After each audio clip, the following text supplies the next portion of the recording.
Hello, welcome to another edition of the Gym Laird Show. I'm your host, Jim Laird, and thank you for tuning in today. We are back here by the dog kennel in the back of the gym. This show is brought to you by Grammarly.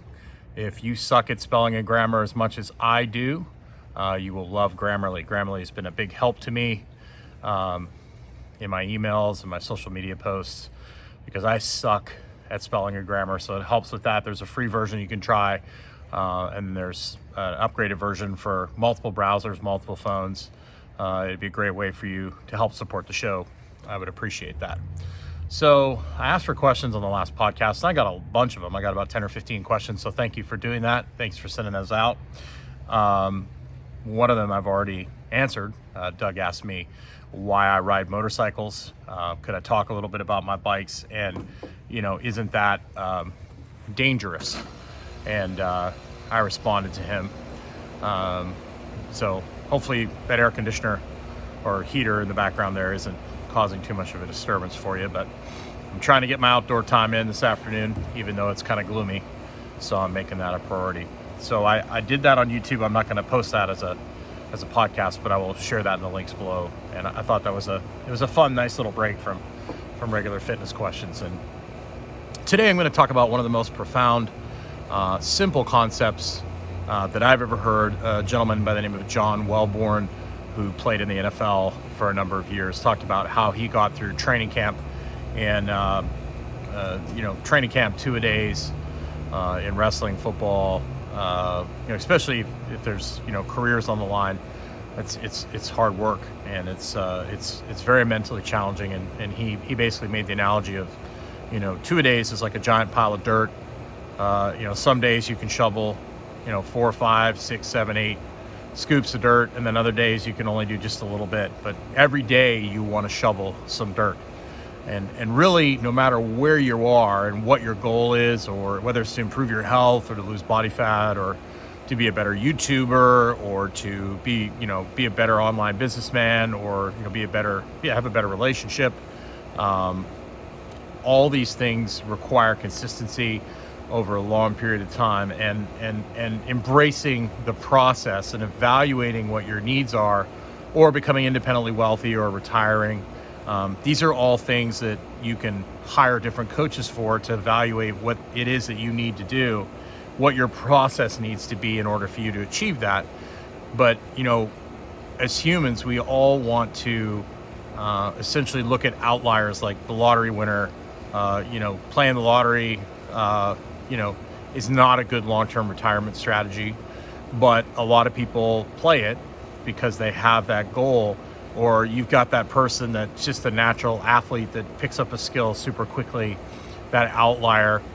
Everyone's looking for that quick result, whether it be a quick supplement or a fat loss hack or those sort of things. And certain people are going to have certain results, but you have to look at you, and you have to look at your ability and where you're at, and you have to shovel that little bit of dirt every day, whether it's improving your sleep or improving your relationship.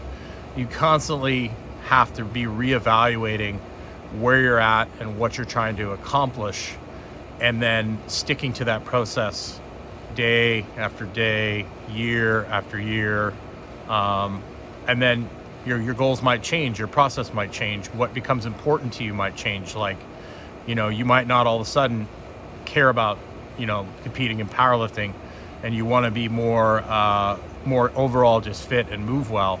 Well, your process is going to change, and that's okay. You can constantly be changing your process depending on, what your goals are. As you age, my goals are not to be, the strongest I can be anymore. My goals are to move well and to live longer. So, I'm participating in things that are going to increase my odds of that.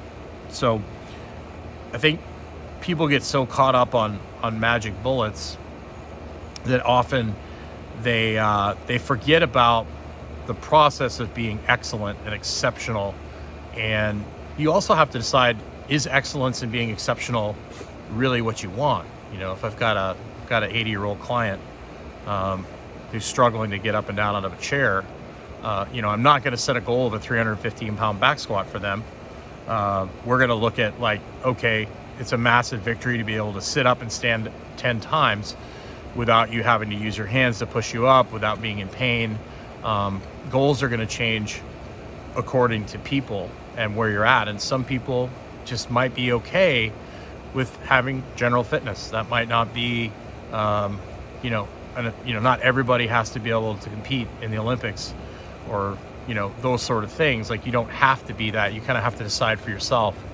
A lot of people are very content with a simple lifestyle. Like, that's kind of a direction I'm going in, is, simplifying things and living a frugal lifestyle so that I can have more freedom.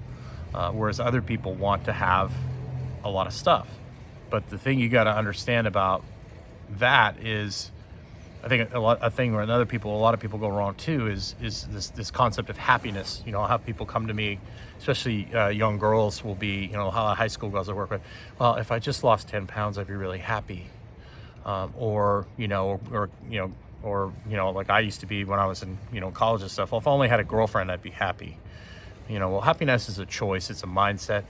I used to travel around the world a lot in my early 20s, and I got to see the wealthiest people in the world. Like, I spent a lot of time around people that were in the top 10 in the world, wealth-wise. And then I spent a lot of time with people that were at the bottom of the barrel. Like, the kids are like taking like rags and taping them together with duct tape into a soccer ball, and that's their soccer ball. And they're living in mud huts and that sort of thing. But it was very interesting that the people that I was around that were multi-billionaires seemed to be a lot more stressed, and overall, generally speaking, were not as happy as the people that literally had nothing but their families and a few real basic things. So, a lot of it is mindset. A lot of it is, I've been around people who've had some horrible things happen to them, and they just plugged along and smiled. And that's something I have to remind myself too, even, when I'm going through difficult times, is to choose to be positive, to choose to have an outlook of, this is going to make me a better person. This is going to make me stronger, as opposed to, oh, woe is me. Oh, if only I had this, if only I had that, if only I had that 5 Series BMW, if only I had that Tiger Enduro 800 adventure bike, I'd be happy. These are, if only my business was X.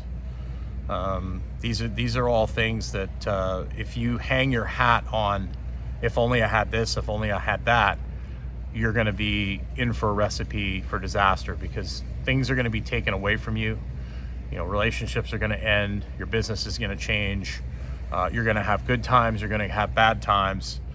But the bottom line is no matter what, until the day you stop breathing, you've got to get up and you've got to shovel that dirt. And some days it's going to be, 10 scoops. The other days it's going to be a quarter scoop. But every day you shovel dirt. I'll have people come in that have been training with me for 10, 15, 16, 17 years. And they're like, man, I just don't feel it today. And I said, well, are you better off than you were day one? Like, that's how I judge a lot of people when they first come in. They'll struggle with just real basic stuff. And then over the years, they'll build up some resilience. They'll build up some capacity. They'll build up some skill. And, your progress looks like this, depending on what your goal is. Obviously, your progress is going to look like this. And you're going to have to give up some things to improve in some areas, and you're going to have to add some things. There's always consequences to everything. This is getting a little too complicated, but I'm going off on a rant. But I tell people, they come in and they're having a bad day, and I said, are you better off than when you started? And they're like, well, yeah, I did 4 times as much today on my worst day than I did on my best day.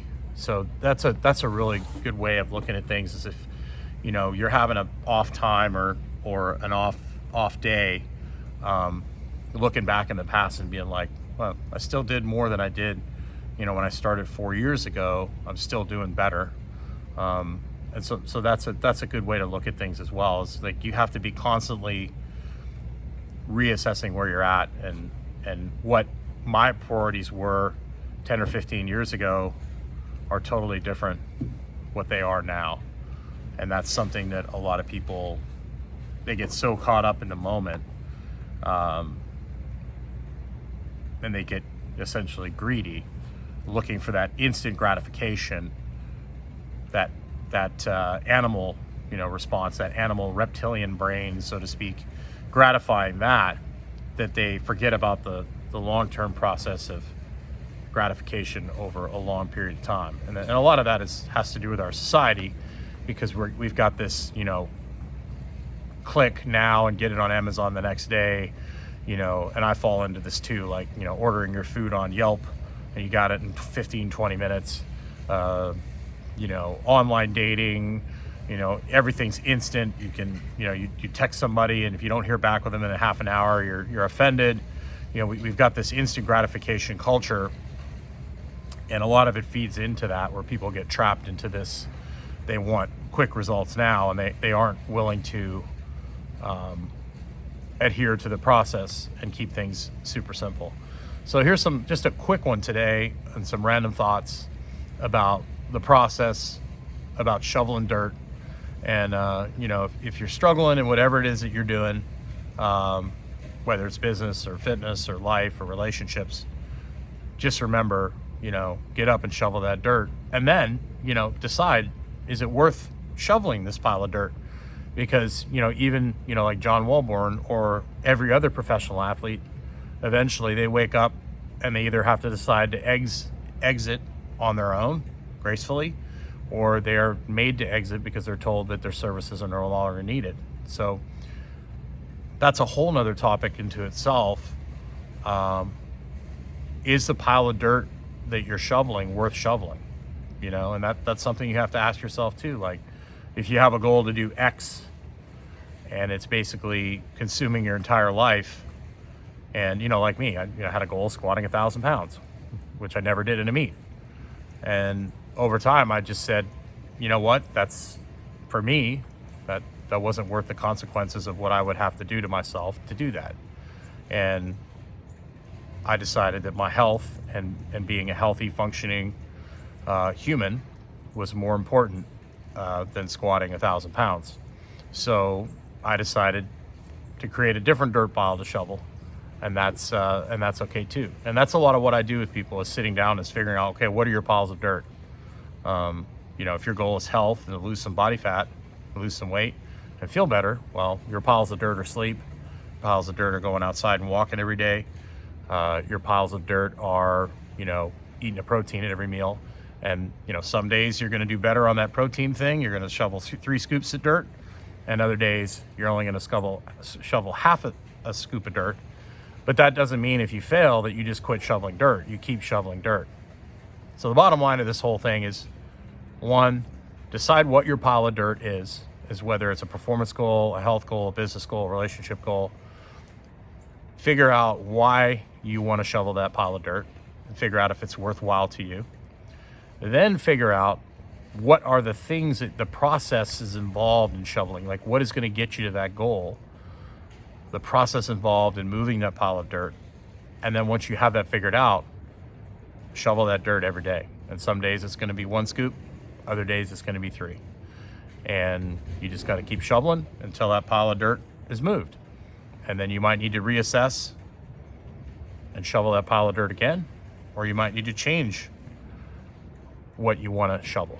So I know that's I go off on these tangents, and that's just kind of how I roll. So thank you for listening to another edition of the Gym Laird Show, brought to you by Grammarly. Please like and subscribe. Please ask questions. Please check out the links below. I've got all sorts of different tools from Filmora, which I've been using. I'm starting to learn how to do these video edits to make it a little more interesting for you and for me as well. I use that. I use Castros to do these podcasts that I can upload onto WordPress, and it instantly does all that stuff for me, which is really cool.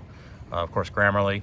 And then there's a YouTube feature function that I use to help go through and pick out keywords to help, you find this stuff. And then there's an Amazon store. There's all sorts of things. There's coaching resources. Those are all things there that basically are there to help you in a different way. Resources that I think, that I have looked into, that I think will help you become either a better coach or achieve your goal. So thank you for supporting the show, and I look forward to hearing from you and chatting with you in the future.